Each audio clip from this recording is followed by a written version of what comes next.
Even without doing any activity, you can still manifest what you want. If you organize these 4 dimensions in one direction and keep it unwavering in that direction for a certain period of time, now he believes Shiva will do it for him and it will happen. So is Shiva going to come and build your house? No, I want you to understand, God will not lift his little finger for you. What has not happened till now on this planet can happen tomorrow. Human beings are capable of making it happen tomorrow.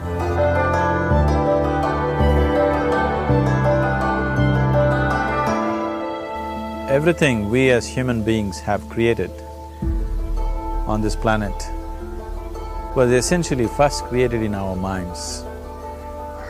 All that you see, which is human work on this planet, first found expression in the mind, then it got manifested in the outside world. The wonderful things that we have done on this planet and the horrible things that we have done on this planet, both have come from the human mind. So if we are concerned as to what we create in this world, it's extremely important that first of all we learn to create the right things in our mind, how we keep our minds. If we do not have the power to keep our minds the way we want it, what we create in the world is also going to be very accidental and haphazard. So learning to create our minds the way we want is the basis of creating the world the way we want. There is a wonderful story in the yogic lore. On a certain day, a man took a walk. He went for a long walk. Accidentally, unawares, he walked into paradise. Fortunate, isn't he? He just took a walk and he landed up in paradise. After this long walk, he felt little tired. So he thought, oh, I'm tired, I wish I could rest somewhere. He looked around, there was a nice tree, underneath which there was very cushiony grass. So it was inviting. He went and put his head down there and slept. After a few hours he woke up, well rested, and he thought, oh, I'm well rested, but I'm feeling hungry, I wish I had something to eat. And he thought about all the nice things that he ever wanted to eat in his life. And instantly, all those things appeared in front of him. You need to understand, there the service is like that. Hungry people don't ask questions. Food came and he ate. Stomach became full. Then he thought, oh, my stomach is full, I wish I had something to drink.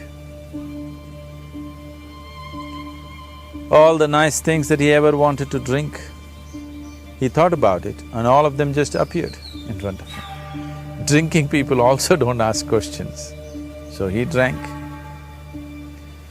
Now with a little bit of alcohol in him, you know Charles Darwin told you, all of you are monkeys, your tail fell away. Not me, Charles Darwin told you that you were all monkeys and your tail fell away and then you became human.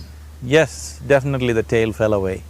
But the monkey, in yoga, we always refer to an unestablished mind as markata, which means a monkey.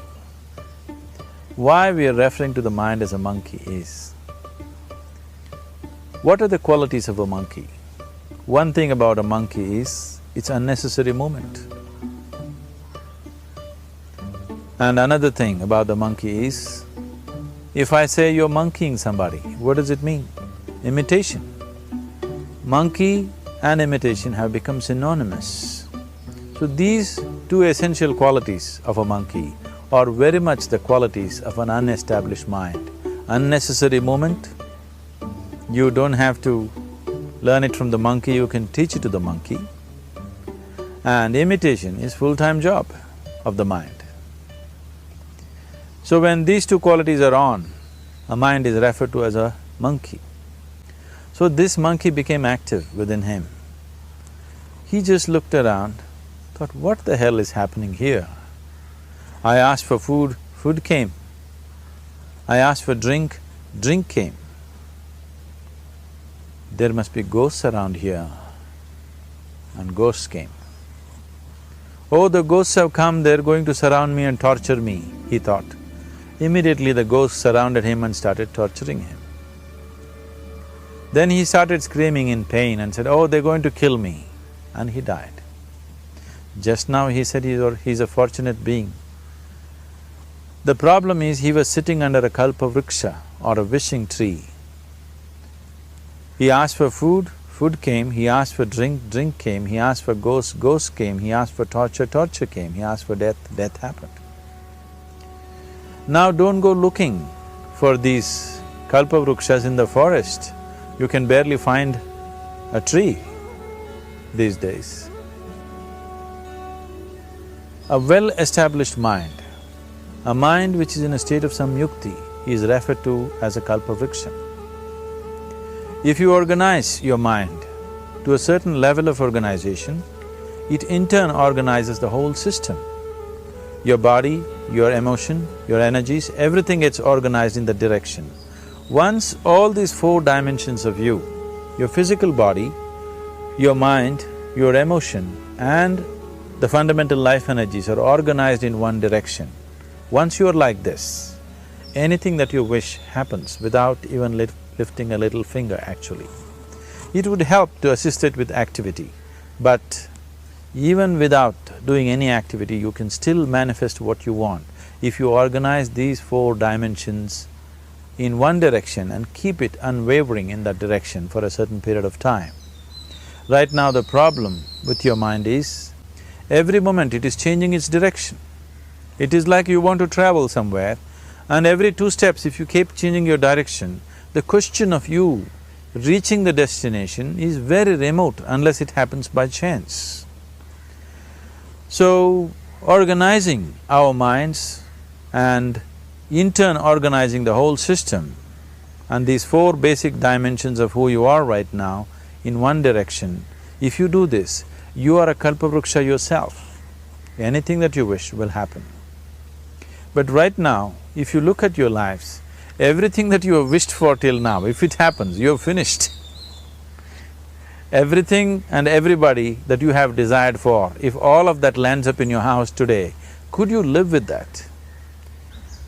Once we're empowered like this, it's very important that our physical action, emotional action, mental action and energy actions are controlled and properly directed. If it is not so, we become destructive, self-destructive. Right now, that is our problem. The technology, which is supposed to make our life beautiful and easy, has become the source of all the problem that we are destroying the very basis of our life, which is the planet. So what should have been a boon, we are making a curse out of it. What has brought incredible levels of comfort and convenience to us in the last 100 years or so has also become a threat to our life simply because we are not conscious action, we are in a compulsive state of action. So organizing our minds fundamentally means moving from a compulsive state of activity to a conscious state of activity. You might have heard of people for whom they asked for something and beyond all expectations it came true for them. Generally this happens to people who are in faith. Now, let's say you want to build a house. If you start thinking, oh, I want to build a house, to build a house I need 50 lakhs, but I have only 50 rupees in my pocket, not possible, not possible, not possible. The moment you say not possible, you are also saying, I don't want it. So on one level, you're creating a desire that you want something, on another level, you're saying, I don't want it. So in this conflict, it may not happen.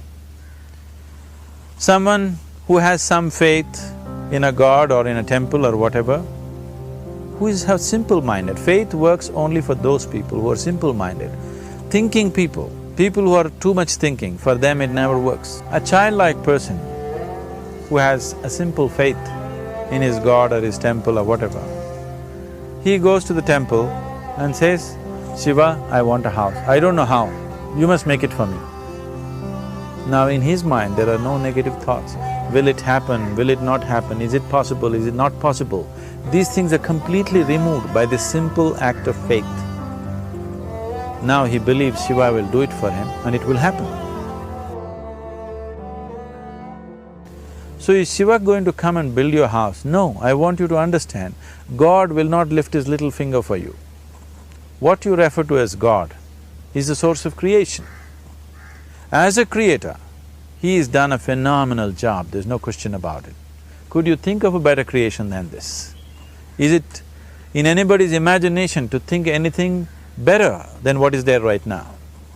So as a creator, he has done his job wonderfully well. But if you want life to happen the way you want it, because right now, the very crux of your happiness and your well-being is this.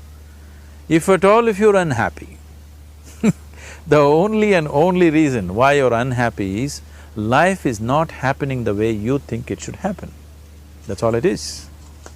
So if life is not happening the way you think it should happen, you're unhappy. If life happens the way you think it should happen, you are happy. It's as simple as that.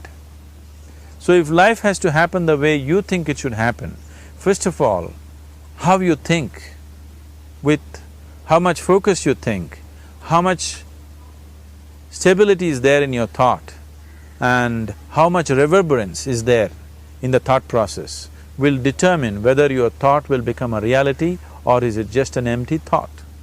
Or how you do not create any impediments for your thought by creating negative thought process. This possible is something possible or not possible, is destroying humanity. What is possible and not possible is not your business, it's nature's business. Your business is just to strive for what you want. Right now you're sitting here, if I ask you two simple questions, I want you to just look at this and answer this. Right now from where you're sitting, can you just fly off? You say no. Right now from where you're sitting, can you get up and walk? You'll say yes. What is the basis of this? Why you say no to flying and yes to walking? Because past experience of life, many times you've gotten up and walked, never did you fly off. Or in other words, you're using the past experience of life as a basis for deciding whether something is possible or not possible. Or in other words, you have decided that what has not happened till now cannot happen in your life in future. This is a disgrace to humanity and the human spirit. What has not happened till now on this planet can happen tomorrow. Human beings are capable of making it happen tomorrow. So what is possible and what is not possible is not your business. That is nature's business. Nature will decide that. You just see what is it that you really want and strive for that. And if your thought is created in a powerful way, without any negativity, without any negative thoughts bringing down the intensity of the thought process, the first and foremost thing is you must be clear what is it that you really want. If you do not know what you want, the question of creating it doesn't arise. If you look at what you really want, what every human being wants is, he wants to live joyfully, he wants to live peacefully. In terms of its relationships, he wants it to be loving and affectionate. Or in other words, all that any human being is seeking for is pleasantness within himself, pleasantness around him. This pleasantness, if it happens in our body, we call this health and pleasure. If it happens in our mind, we call this peace and joy. If it happens in our emotion, we call this love and compassion. If it happens in our energy, we call this blissfulness and ecstasy. This is all that a human being is looking for. Whether he is going to his office to work, he wants to make money, build a career, build a family, he sits in the bar, sits in the temple, he is still looking for the same thing. Pleasantness within, pleasantness around.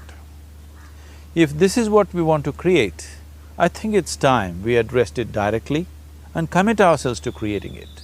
So you want to create yourself as a peaceful human being, joyful human being, loving human being, a pleasant human being on all levels. And do you also want a world like this? A peaceful world, a loving world, a joyful world? No, I want greenery, I want food. When we say a joyful world, that means everything that you want has happened. So this is all that you're looking for. So all that you need to do is commit yourself to creating it, to create a peaceful, joyful and loving world, both for yourself and everybody around you. Every day in the morning, if you start your day with this simple thought in your mind, that today, wherever I go, I will create a peaceful, loving and joyful world. If you fall down 100 times in the day, what does it matter? For a committed man, there is no such thing as failure. If you fall down 100 times, 100 lessons to be learnt.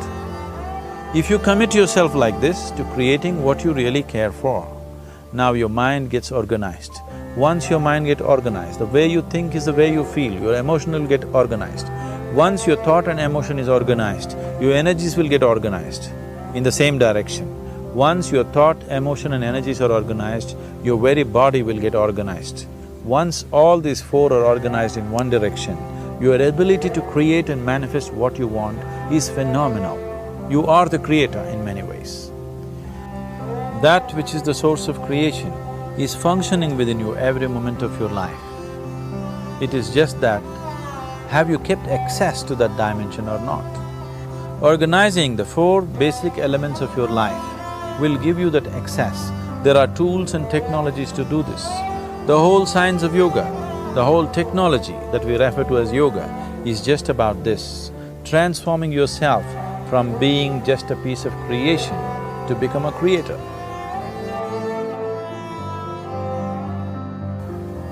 It is my wish and my blessing that every human being in this world should have this access to the source of creation within himself, so that he can function here as a creator, not just as a piece of creation.